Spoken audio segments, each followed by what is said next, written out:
Hello, I'm Asif Farouk of Finextra and I'm speaking to Justine Walker of the British Bankers Association, and we're going to be talking about the digital environment and risk. Justine, firstly, how is the industry responding to a digital environment? Well, the panel we had this morning, one of my colleagues on that panel, she said the future is digital when we were all summing up. And I think, that's a really accurate description.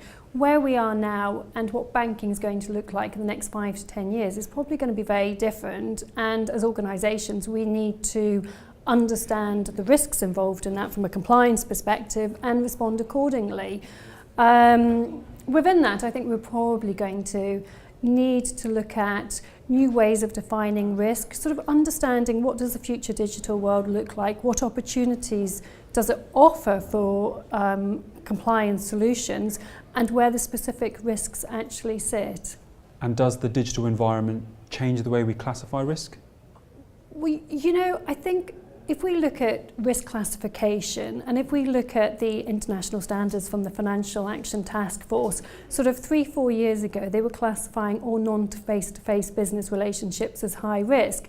Now, the nature of the digital world means that actually primarily most of those relationships are going to be non-face-to-face. So the question is, are they really all high risk, or do we need to redefine our concepts of risk? And when we're looking at specific categories, really understand what type of digital mechanisms are more high risk in comparison to other platforms. So our domestic digital platforms as high risk as cross-border? What type of cross-border platforms are? What are the controls which can be built into digital? Because in many ways there could be more opportunity to track the money in real time in theory. And I think what we need to do is just to really better understand the variations of digital platforms which are currently available and indeed which will come online, and then how we determine where the risks really sit.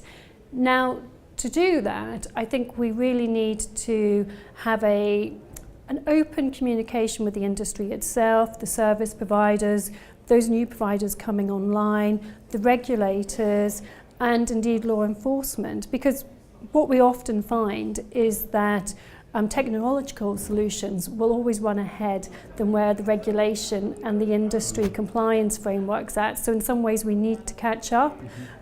So to me, yes, it will redefine risk.